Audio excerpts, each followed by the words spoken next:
is your relationship with time? Are you wired and tired, stressed and overwhelmed, busy and going nowhere? Or just want to scale your business? Welcome to Take Back Time with your host, Penny Zenker. Penny focuses on books, strategies, tools, and tips to help you work smarter and approach your time more strategically. As a result, you can have more energy, focus, and get more done in less time. Be more efficient and effective. Get ready to take back time. Benjamin, welcome to the show. Thank you. I'm happy to be here. So I'm super excited to interview you. You know, I've been following you for a while on Medium, and every time I read one of your posts or have read one of your books, it just makes me think so deeply and really step back and really evaluate who I am and where I'm going. And I appreciate that deep thought. Thank you. I'm glad I like to challenge people to think pretty hard about things. So I'm glad that it's had that effect. Totally. And it resonates with me because my philosophy is that I want to be out there. My mission is to help people think and act more strategically. And I think that's exactly what you're doing as well, is asking those pertinent questions and really helping people to be more intentional about what they create. 100%. Yep. Love it. Yep. I want people to be very intentional about how they live every day and about what they're going for. So let's talk first about you and like, how did you get so passionate about helping people to live intentionally? Yeah, a lot of things, really. I would say, what was the breaking point? Like, there's always a juicy personal story behind. I've got some juicy stories, which I share in my books, but I will briefly share and I'll highlight the high points. So one being my parents' extreme divorce, which was obviously very pivotal in my life. How old were you?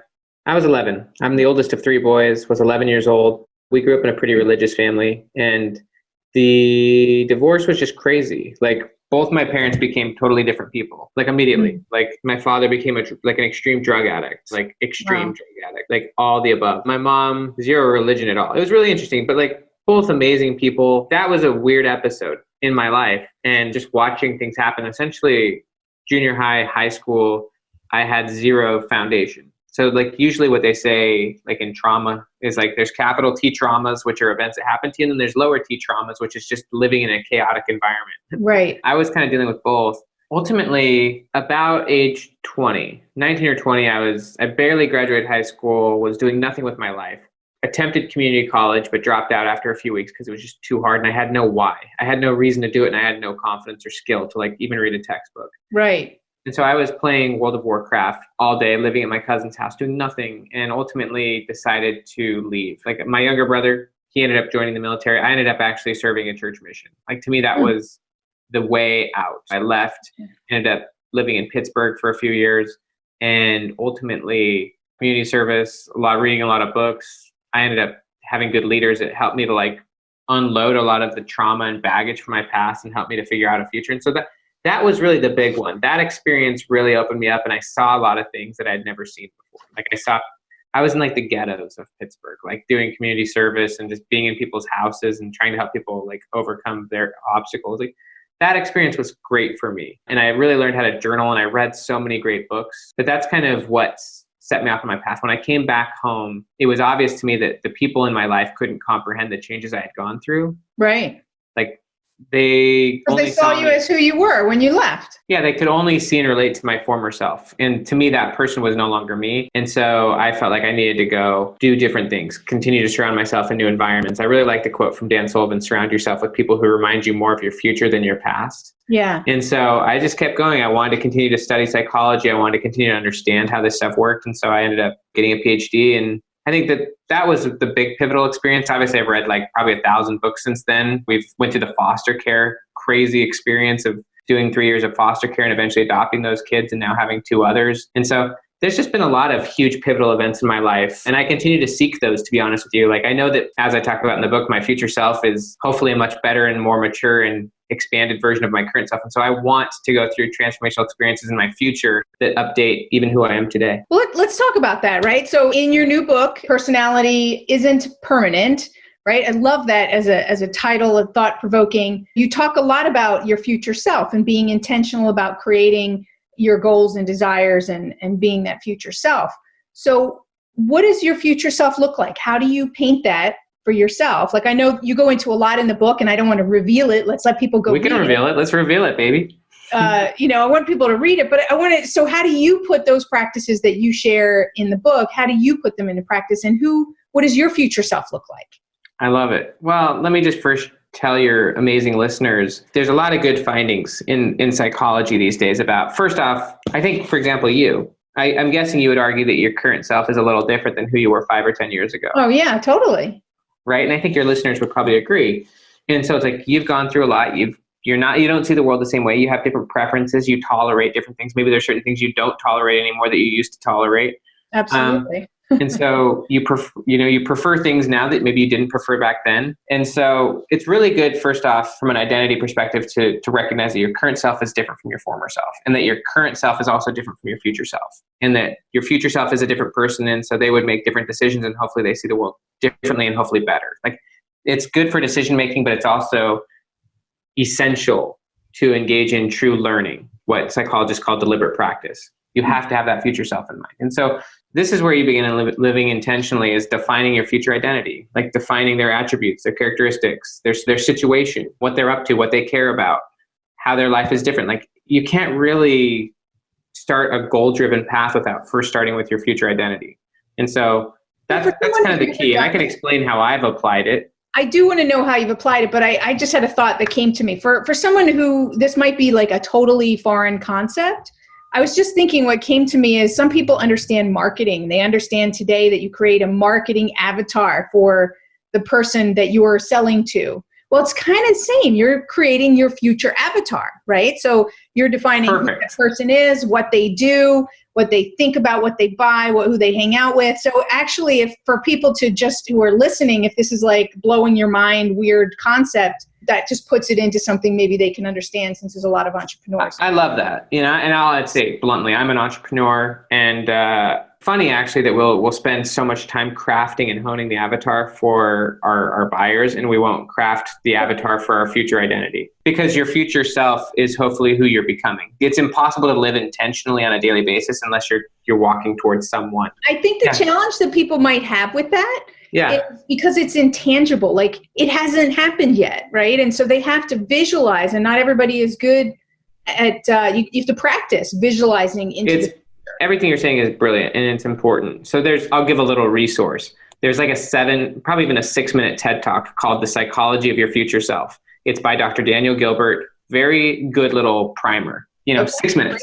But basically what he helps people understand is that one of the reasons why we don't visualize and imagine a future self is because it's a lot easier to remember the past than to imagine the future. And so what we do is we look to the past, and we use that as the basis of our identity, rather than getting better and better at thinking about and imagining a future version of us. When you become increasingly confident, confidence is kind of one of the keys to imagination. And so confidence allows you to think about who you could be or what you could do, and it allows you to have a lot more flexibility with your current identity. And so one of the key things, and again, I'm trying to hit this, is that your current self is different from your future self. And so you shouldn't overly value your current perspective, because like as Stephen Covey said, we don't see the world as it is, we see it as we are.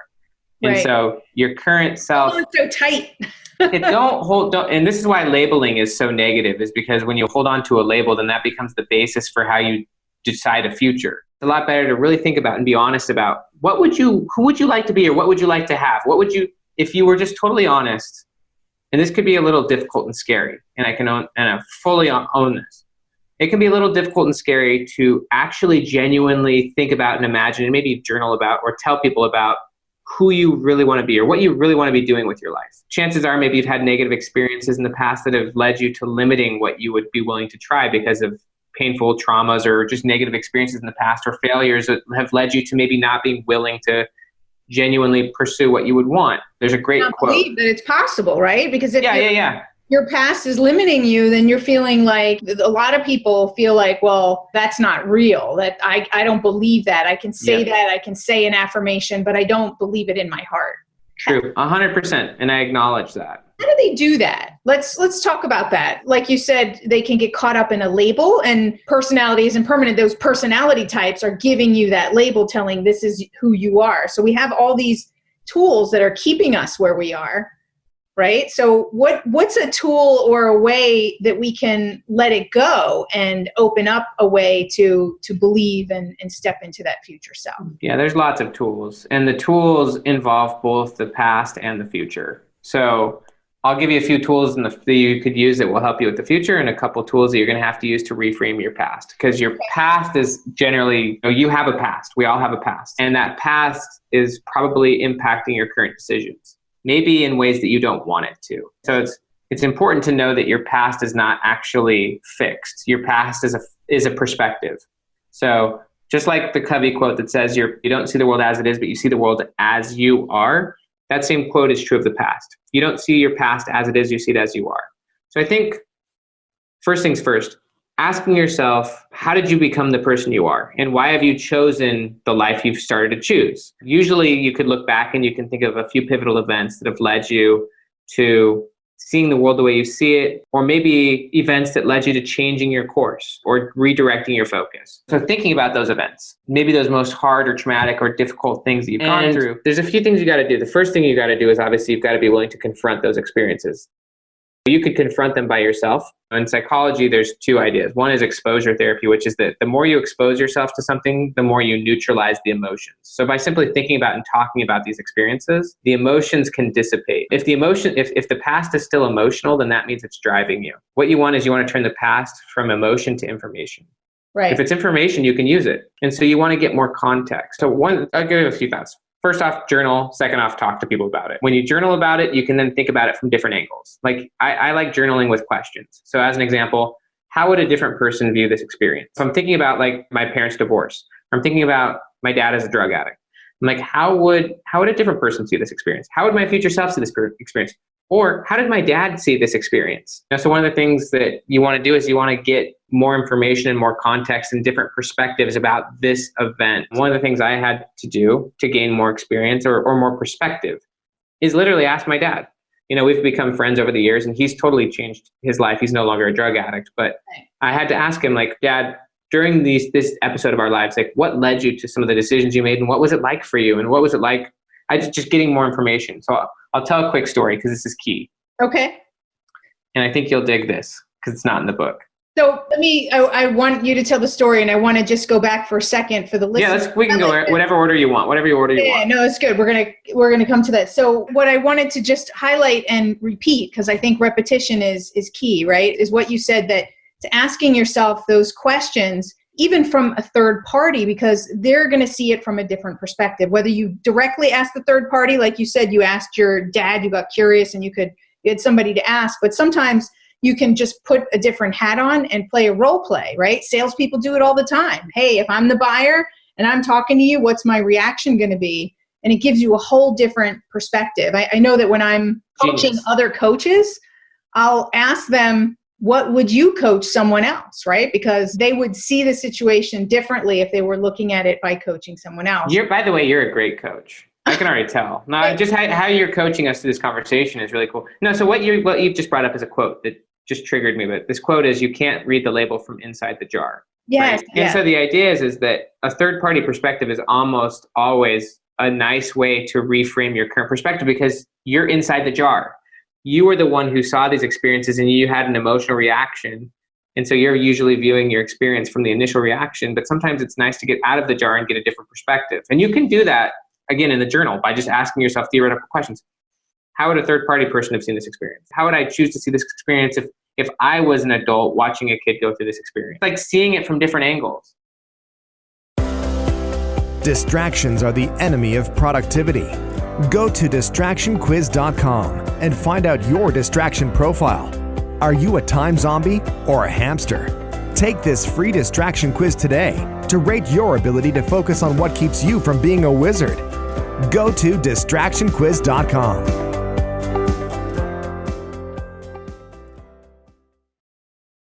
Absolutely. It's so key. So I just wanted to repeat that. Keep doing that because you're obviously a really good coach. I love it. No, seriously, I'm being completely honest. Like you're very good at highlighting key things. Well, thank you. Thank you. I love it too, right? We're both passionate about this. Yeah, no, it's fun. That's what makes it cool. And so these are great tools, right? And journaling. So, and then we'll close that and we'll go to your story. The thing I love about journaling too is your idea of starting with questions gives you that direction, because some people just don't feel comfortable to go to a white piece of paper and just write. So those questions give some great guidance. They're a nice prompt. And what I love too is, because I'm a big word fanatic, so because our words will tell us a lot about our unconscious and what we're thinking. So I encourage people when they're journaling to go back and read it and circle the positive words and or I call them productive and unproductive words. Like, where do you see yourself hung up? Like you said, that emotion. And then that'll give you some indication too about what it is you're really feeling. Because when you're writing, you're not purposefully making it perfect. You're giving the real, like, from your heart, and it's just flowing. Yeah, no one's going to read it. No one needs to read it. You can burn it or throw it away if you want. Just write genuinely about the experience and how it impacted you and about how you view it right now. And then maybe start thinking about it from different angles. Those are some really simple and great tips for people. So tell us the story, and I love that. I'll tell you the story, and it ties in with everything we're talking about, because these thoughts are not finished yet. The journaling and also talking to other people about it, these are not fully developed thoughts yet. The story will help understand it, though. This is a story about my mother-in-law. My mother-in-law was recently at the gym, and she was working out, and there was a very heavy woman in the gym. Very overweight, obese woman exercising in the gym, and this woman happened to be wearing very tightly fitted clothing. And it was a little awkward for a lot of people. My mother-in-law could tell that there were people judging this woman, and kind of, she could just see the situation. And she also had her own potential judgmental thoughts. Well, my mother-in-law happened to be working out next to this woman, like on a machine next to her, and they were struck up a conversation. And my mother-in-law found out that over the last 6 or so months, this woman has lost 150 pounds. So my question for you is, if that's true, does that change how you view this woman at all? Does it? For me? Yeah, like if you found out that this woman lost 150 pounds in the last 6 months, would that change anything about your perspective of this woman? It would, but my perspective was already different. So I'm a master reframer. So my perspective was, that's awesome that she is there. You are a master reframer. But my next thought is, for somebody like that, is how inspiring. Like, it does change my thought, but even more so, like, at first I'm impressed that she's there and she's really putting the effort in.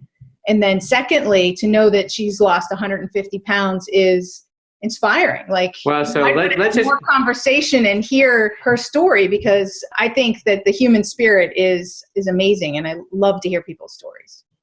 I love you more and more as you talk. So what I love about what you just said is that when you see a person like this in the gym, you're inspired because you're like, wow, this person, what I see is this person's striving towards a future self. Like, this person's acting incredibly courageously, right? Yes. I think what a lot of people would be, maybe an easy initial reaction to this woman is like, well, this is awkward. Why is this woman wearing such tightly fitted clothing?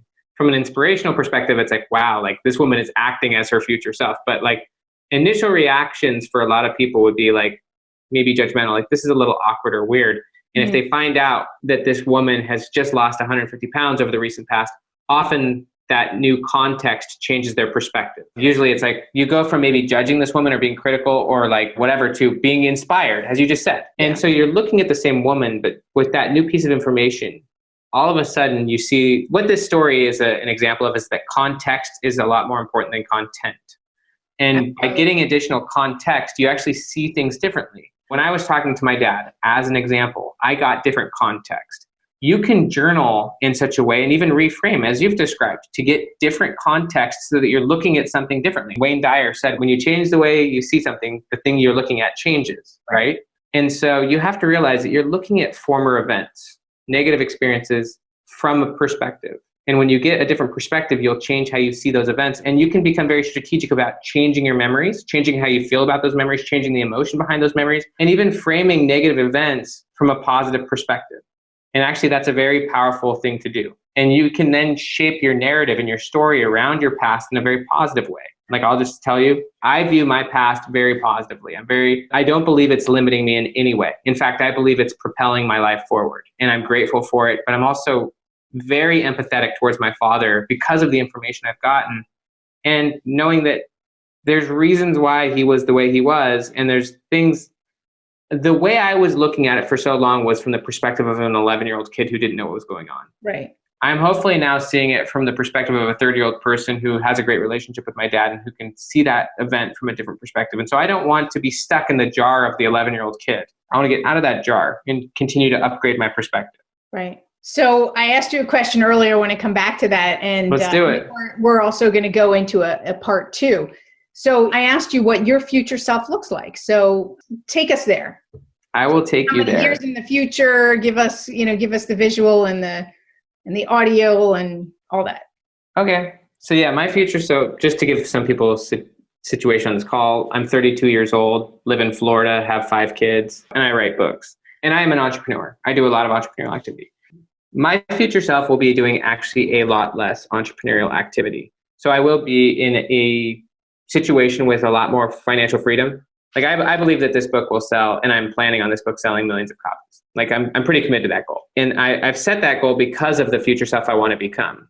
Like, so my future self has a lot more freedom, but I'm actually going to be going back. I'm going to be doing a lot more missionary work, to be honest with you. Oh, awesome. I think I'm going to go towards a more spiritual perspective. That said, I'm still be writing business books. I'm going to still be writing self-improvement that are separate from that. And like, that's something I love doing.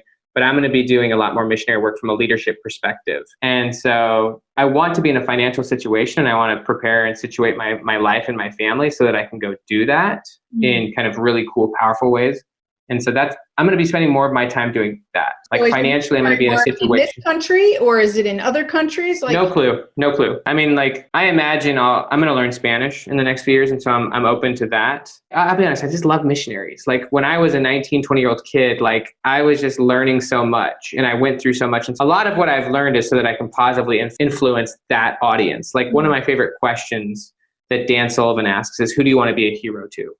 Like, that question is really clarifying for a purpose. Like, you really clarify your purpose when you can answer the question, who do you want to be a hero to? And you want to be a hero to this audience. You want to be a hero to the people that you serve, and you want to help them in certain ways. And like, I love helping people from a broad perspective to improve their lives. And I've spent years learning how to help people improve their lives. But a specific audience, my future self is going to be a hero to, are young missionaries, and helping them to be effective, because I just love that audience. And so I'll be in a place financially through the selling of these books and the other things I'll be doing in the next few years to do that full time. I've already prepared my wife and my kids for this. Like, when I first told my wife, like, in the next 2 or 3 years, I'm going to stop doing a lot of what I'm doing. I'm going to be doing this. But because of that future goal, I'm going to get us into a certain situation, because your goal shapes your process. Because this is what I'm going to be doing, I'm going to get us in this place so that it not only it's possible, but that it's okay for all of you. Initially, she was a little freaked out. But I'll be honest, when I first got married to my wife, even when we were dating, I told her some of my goals, and it freaked her out, like, just totally freaked her out. And so she's kind of gotten used to like me saying like, okay, this is what I'm going to do next. And it freaks her out. And then she gets on board. And I think, so that's, I think it's always good when your goals freak you out. Yeah. I mean, right? So if they're big enough, right, and they freak you out just a little bit. No, I'll be blunt. My future self is my future identity. It's my future situation. The goal to get there, which does freak me out, is to sell 10 million copies of this book. Okay. I have no clue how I'm going to do it. It's absurd and almost embarrassing if you actually understand the impossibility of that goal, to say that. And in the name of reframing, there's so many different ways to sell a book today that weren't available before, because you've got audio, you've got electronic versions, you've got the physical versions. You've got a distribution mechanism around the world. So I believe that's totally. Well, I'm just telling you, I'm committed to making it happen, because I'm so excited about my future self and about that situation, about what I'm doing. Just like I was excited to be in this situation. When I was a first-year graduate student 5 years ago, I wanted to become a professional writer. I wanted to be writing for the big publishing houses. Mm-hmm. I wanted to be making a good income and doing this with my time. And I had to set a specific goal and reverse engineer that goal and become that human being, which is something I've done multiple times in my life. And so what happens is because your future self is different from your current self, your future self is dealing with hopefully better situations and problems and relationships than your current self is. And like, the things that I'm going to be doing in the short-term future are so exciting to me that it leads you to being radically committed to whatever goal you're doing. It's just fun. Yeah. We're going to break up this show into 2 shows. In the next show, I'd like to talk about, you said goals shape our process. And I want to talk a little bit more about goals and that piece of the element. And there's a couple quotes in the book that I want to come back to in that segment. So we'll definitely do that. Whatever you want to talk about, I'm just excited. Yeah. And so in this segment, what's one of the biggest learning that you got from writing this book, Personality Isn't Permanent? I think that the big thing for me is not overly valuing my current perspective. not overly holding tight to my current identity, becoming a lot more flexible in how I view myself. And also, when you don't hold your current view too hard and your current identity too hard, then you can then be a lot more flexible in imagining a different version of yourself, and also imagining a different version of your former self. And so I think I've just gotten a lot more flexible, honestly, and it's led me to being a lot more intentional about goals and a lot more flexible in pursuing those goals, because pursuing big goals is often requires courage. It requires shifting how you do things, how you speak and communicate about yourself. And when you're not so tight on how you've defined yourself, but you still have principles and you have a why, it's not like you're just standing on sand. It allows you to not be as worried about how people think about you, how people define you, and you can just move forward faster and even let go of things faster. And as you said, reframe quicker and get information faster, change the content. And so I just hold my current self less tightly, knowing that it's going to change and knowing that I'm going to make it change. Awesome. And by writing this book and really diving into personality isn't permanent, how has that positively impacted the relationships in your life? It's huge. It's huge because I think in relationships, it's easy to become dogmatic in how you see people. It's natural psychologically for us to develop kind of filters. And so like my kids as an example, like it's easy for me to just assume that my 12-year-old son is acting how he always acts, rather than being mindful of the situation and also not putting him in a box in my own thinking and saying, he always acts that way. Like, that's being mindless. And so I think I'm a lot more flexible with other people as well. And also recognizing the change that does occur. I mean, a big aspect of this is taking a second to look at the current situation and realizing how different it actually is from the former situation, and actually taking a minute to recognize that change has occurred and that growth has happened. It's easy to have such tunnel vision that you don't even notice the change that's happened, to recognize that even in the last 3 to 6 months, you've changed or your kids have changed. And so I notice that more, and I appreciate it more, and I value, I think I just value my people more. Awesome. Well, I believe that's so. That's why I asked you, because I want everybody who's listening to tune in that this is not just a personal development that affects me and my relationship with myself. This is a book that is going to impact not only your relationship with yourself, but your relationship with everyone else. Because when you become more flexible with yourself and you loosen up on labels and be able to reframe and get different perspectives, that affects everything. It improves your communication, which is the cornerstone of all relationships. So that's going to improve your sales. It's going to improve your family relationships. It's going to improve your friendships. So it definitely will improve your sales. I know this is kind of an entrepreneurial situation, but I'll just say, over the last 2 or 3 years, my income has 10x'd. And it 10x'd before that. And I think it's powerful when you're not so rigid in how you see yourself, and when you then define who you want to be and then put yourself in those environments, get that education, go through that learning, go through that change, shift your narrative.